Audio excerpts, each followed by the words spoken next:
voices from the other side. They call me every time. I've done my best to. Tokozani Dimelang Lisedi, hello everyone, and welcome to the one-on-one sessions with Coco Mosare, and I'm your host Coco M, giving you tips on everything spirituality. So if you're new to my channel, like and subscribe. Okay, so today we're gonna be finishing the trilogy of relationships and spiritually gifted people. Okay, so this is where I'm gonna be answering the last things based on relationships with spiritual gifted people, because the first time we talked about why relationships don't work for spiritual gifted people. Why do why do ancestors somewhat tend to ruin your relationships when you're a spiritually gifted person? Yeah. The second time we talked about how you can tell that this is not the person for you. Okay, this is not the person that your ancestors want you to be with. What are the signs to that? And today we're going to be talking about the signs that you will need to look for in order to know if this is the right person or not. Let me see for this. Okay.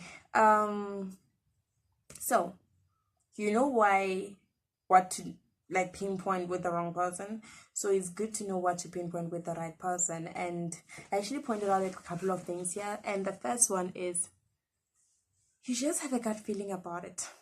Everything about this just feels right. Everything just feels like, I won't say a fairy tale because that's a little bit too cliche, especially given the fact that we're living in the real world and everything, but you see it. You see the beauty in it. You see the growth in the relationship. Like you have a gut feeling that this is the one. This is the right one without you even having to go anywhere. But that one can be a bit tricky because, most spiritually gifted people, the way that I have noticed, are very, very clingy and fall in love very, very fast. And with that, everyone you meet will be the one for that particular time. And after a couple of weeks, they are the ones who have to leave. Okay. But there's just a gut feeling that you just have about it that just makes it all, you just know. In a way, I don't know. I hope you guys understand what I mean, but you just know. Okay?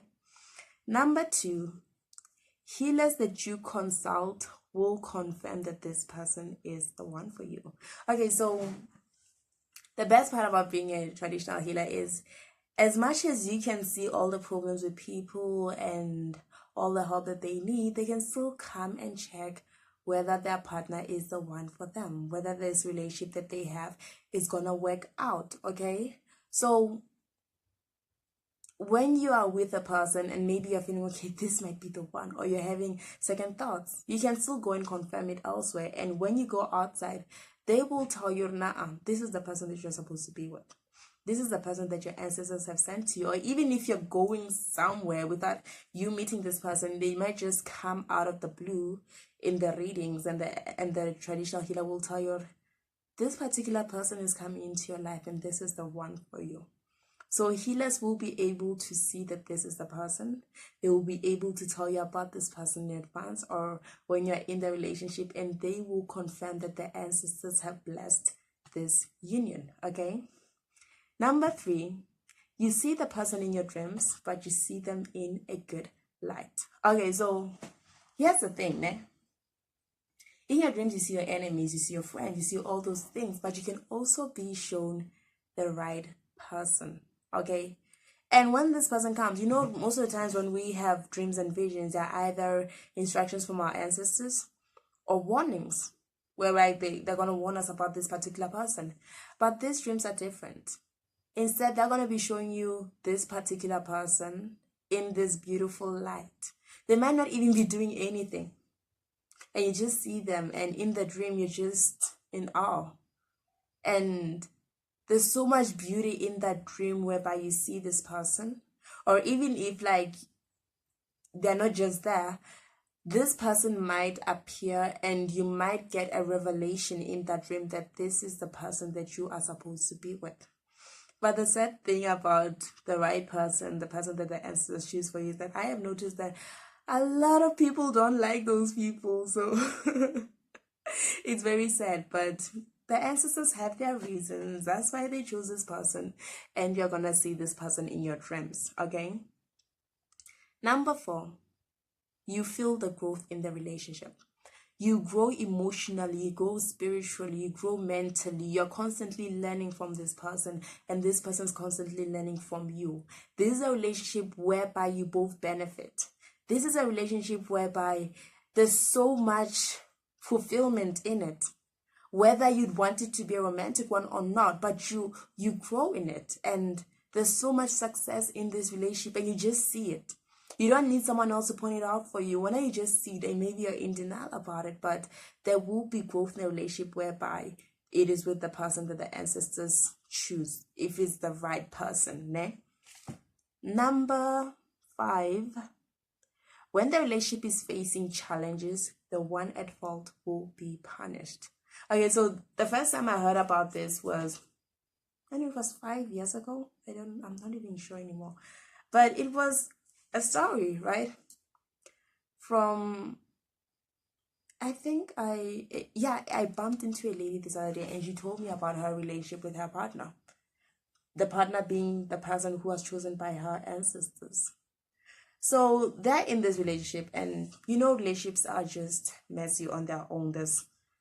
It's never smooth sailing. You guys will have fights. You guys will have your own disagreements now and then. And one thing that happens in those instances is whoever is at fault will be punished.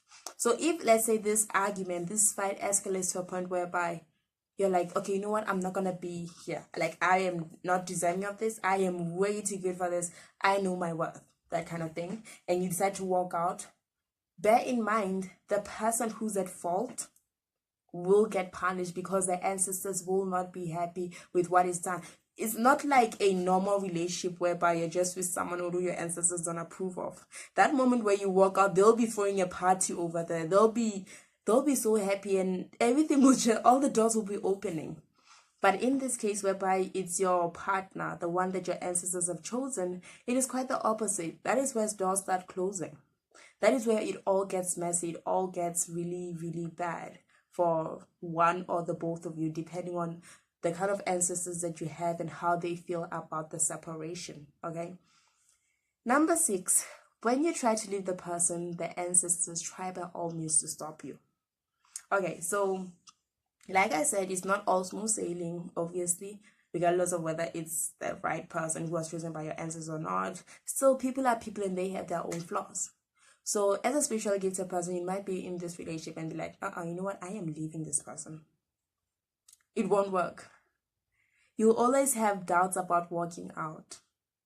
Like, even though, like, maybe you feel like, okay, I can survive without this person, but there's just something about it that just makes you feel like, you know what?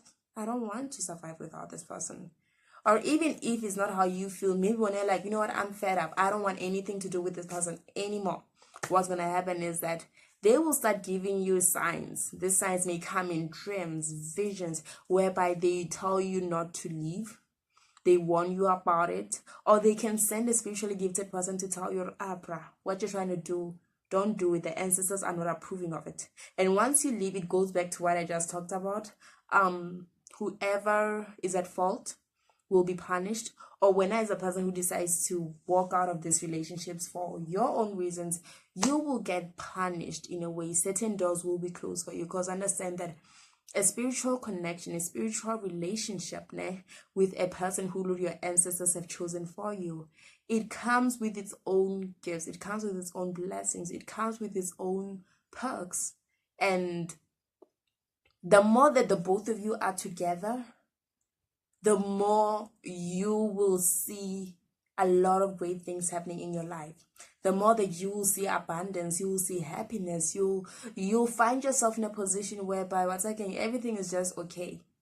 Even in matters that do not even involve your partner, things are just smooth sailing. But the minute they walk out or you walk out, that is where it all gets a bit messy. Okay, so it's kind of sucks, but it's one of the signs.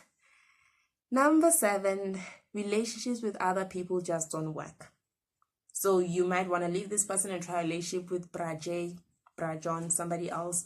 Or Miss Whoever, they never work out.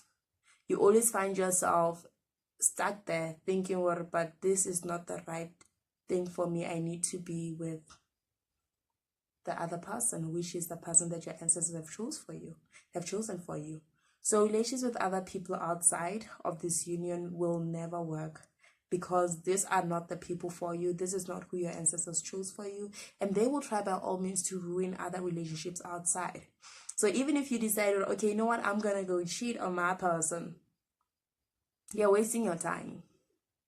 You are only giving yourself a lot of bad karma from your ancestors, because it's not an instance whereby the universe will attack you. It's gonna be your own ancestors punishing you for your infidelity on the person or they have chosen for you, on the person that they expect you to be with. So any relationship outside of this union will not work out, regardless of how much you try. And lastly, you just can't get away from each other. You just can't get away from each other. Because I was talking to this. Okay, let me not even go there. Okay. You just can't get away from each other. It's like every time the both of you decide to walk out of your lives, for some reason, for some weird reason, your paths will cross over and over again. And when they cross, the emotions will be there. You'll still feel, no, man, there's something about this person. It will constantly be there. You are just drawn to each other, like you're two magnets who are just drawn to each other in so many ways.